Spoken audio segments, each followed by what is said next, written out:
and really we got time for like one more question, but it's almost the same vein, so I think it's a good question to ask. It says, Leif, at what point did you become enlightened to extreme ownership, and how did you respond to the philosophy? Kind of same vein of what you were just talking about. Exactly. I mean, I clearly didn't have that fully at the Naval Academy, but I started to understand through the kind of school of hard knocks and falling on my face and getting in a bunch of trouble and realizing, hey, it doesn't benefit me to rebel against authority or, not do what I'm told or be seen as, as someone who's, doesn't respect the rules or whatever. And I think I started to learn that a little more in the surface fleet because my goal, I went out and served, it was crushing to me to not be selected out of the Naval Academy and to go into the SEAL program. So as I went out and served on a couple different surface ships, I recognized what is the pathway for me to the SEAL teams? My lifelong dream, that's all I want to do. And it was be the best freaking surface warfare officer. Yeah, because now you got to, just so everyone knows, now you got to earn a recommendation to go and do this. So if you're not the best fleet officer you could possibly be, someone's going to go, why would you send you to the SEAL teams and you're not even doing a good job here? No. So you got to earn a reputation. You also have to, and a recommendation for sure. So you have to build that trust with your bosses, and you have to get qualified. So they've got to trust you, and you have to achieve that qualification. You're not even eligible until you've achieved your warfare qualification. So when you report aboard a ship, you have to do certain qualifications that say, okay, yes, you are now a surface warfare officer, a qualified surface warfare officer. There's a bunch of boxes you got to check. And those boxes, you got to learn all kinds of information about all the hundreds of different systems. And until you get that, you're not even going to get, you're not getting a recommendation until you get that. You're not even eligible. You're not even eligible. So you had to get some. So I had to embrace it, and that helped me. And I still had frictions, certainly. But I started recognizing like what works and what doesn't. But it wasn't really until Task Unit Bruiser. That's where you really quantified that for me. And as we were going through, I was in my second platoon, so I'd already been through a previous platoon, and I didn't even realize like as in that the second platoon as we were working at Task Unit Bruiser with Charlie platoon, I was like, man, we're good. Like we're performing well. And when we started having, a few months into the workup cycle, we'd have, training instructors be like, you guys are the best task unit we've ever seen come through here. And it was interesting to me because I was like, well, I don't really, we have some amazing guys in this task unit, but I had amazing guys in my last task unit too. We had very talented, so it's not really the talent factor that broke us out, and I didn't even realize.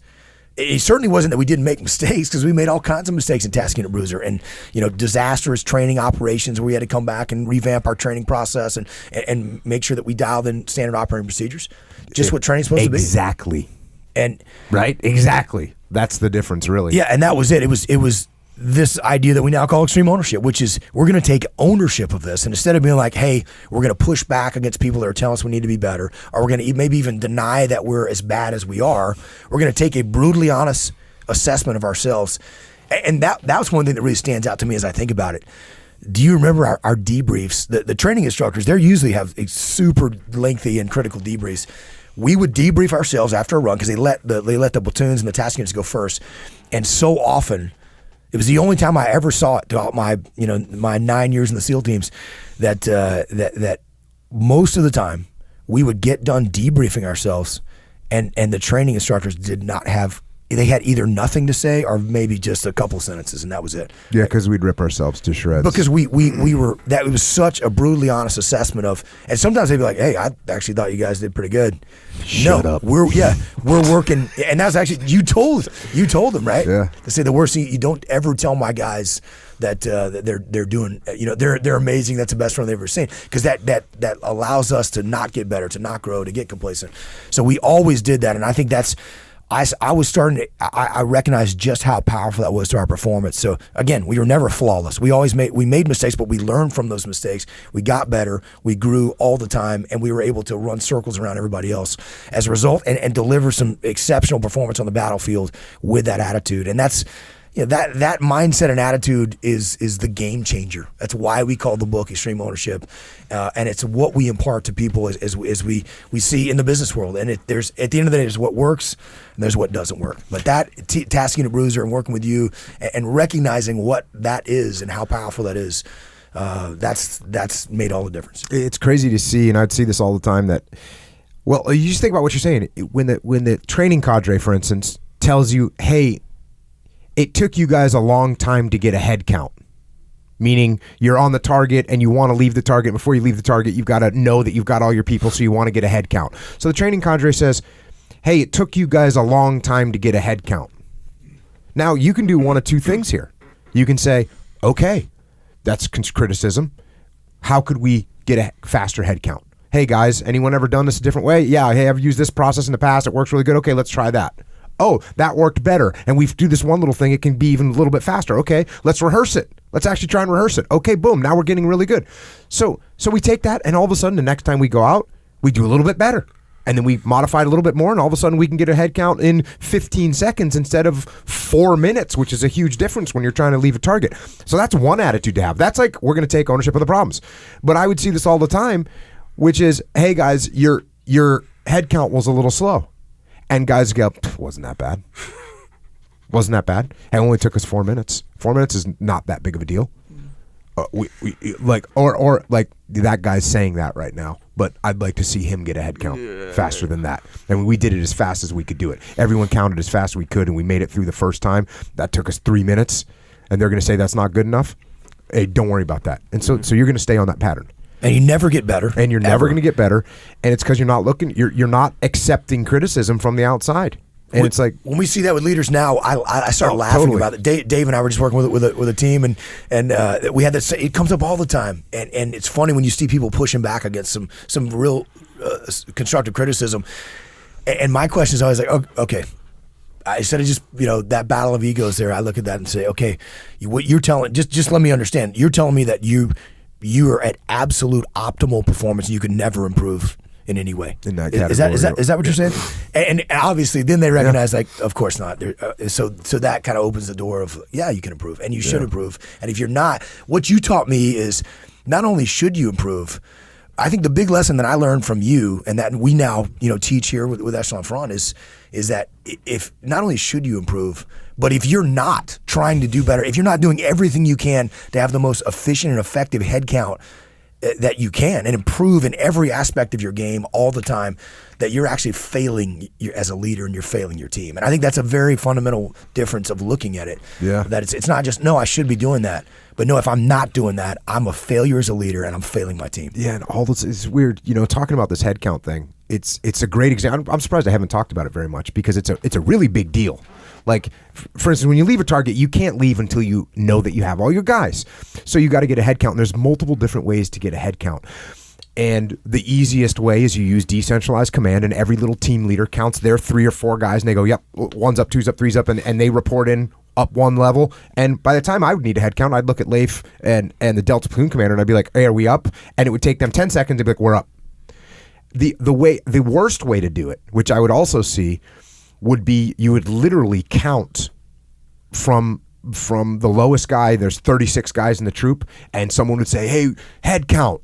And the back guy would go 36, 35, and you'd have assigned numbers. 35, 34, 33, 32.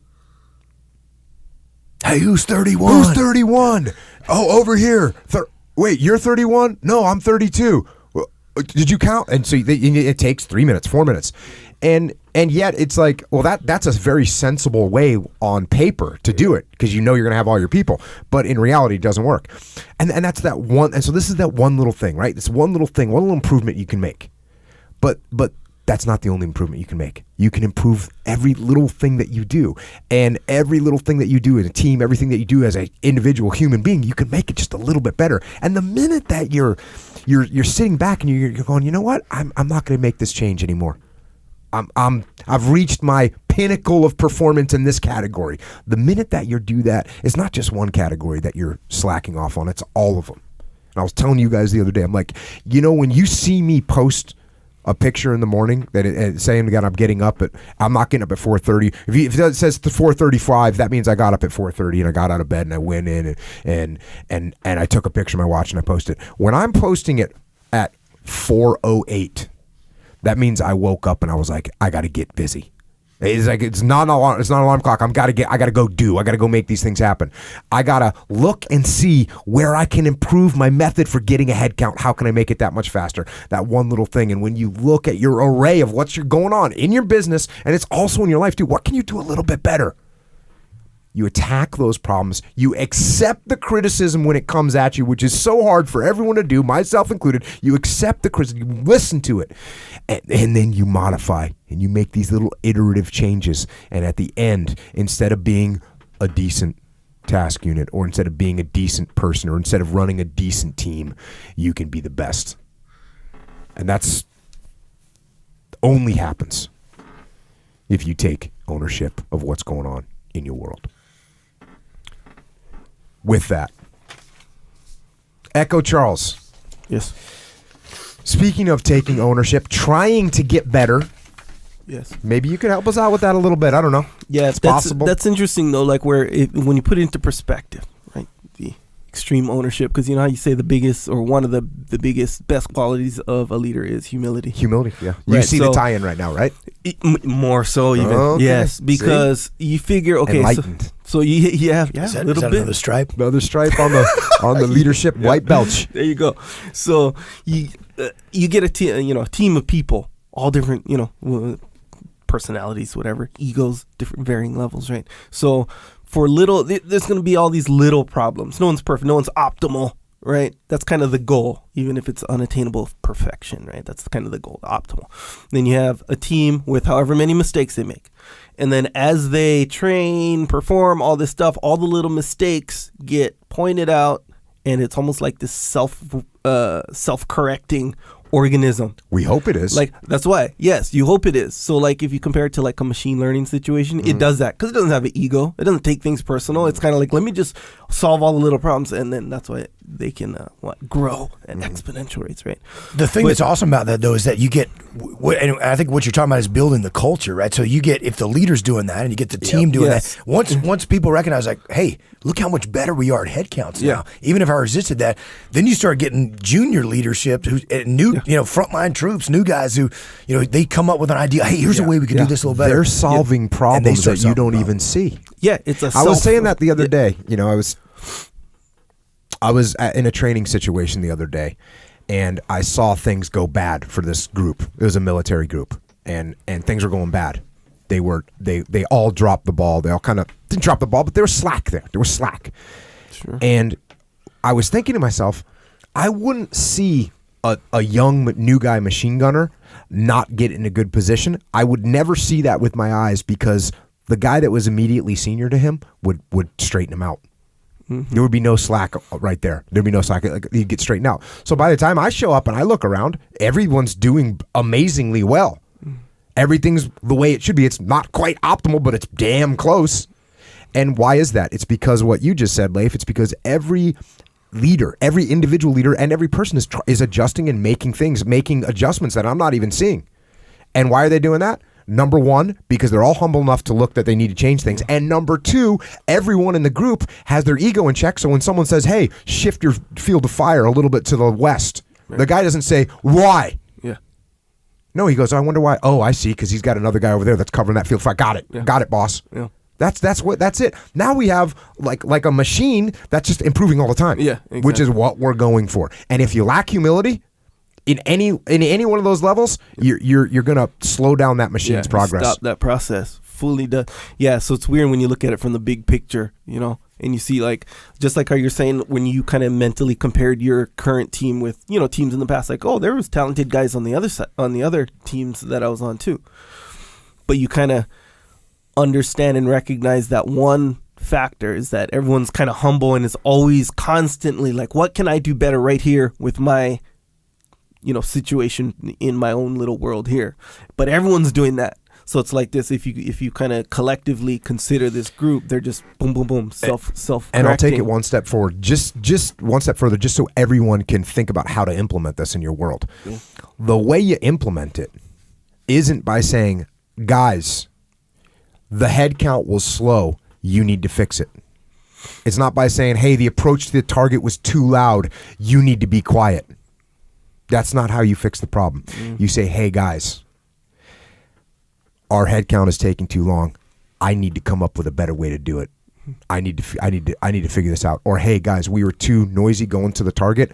I need to make sure that you have the gear that you need, and I need to make sure we all understand how important it is to be quiet going to the target. Yeah.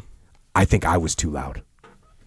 Right? I think I was too loud. Sure. Now everyone says, damn, Jocko's like, he's blaming himself for being too loud, but I'm the one that was over back there, dropped my canteen, it made a bunch of noise in the rocks. That was my fault. I'm going to tighten myself up. Yeah. As opposed to blaming everyone. And we talk about this all the time. The minute you're blaming everyone, everyone's just, they're looking for an excuse. They're blaming you. You don't understand how hard it is to carry that canteen quietly. And I was thirsty because I've been carrying the machine gun and I needed to get water right there. I was going to get dehydrated. They're just making excuses. Yep. And the machine can't self-correct. The machine can't self-correct. Can't do it. Just stays in the one inefficient, ineffective place. Mode.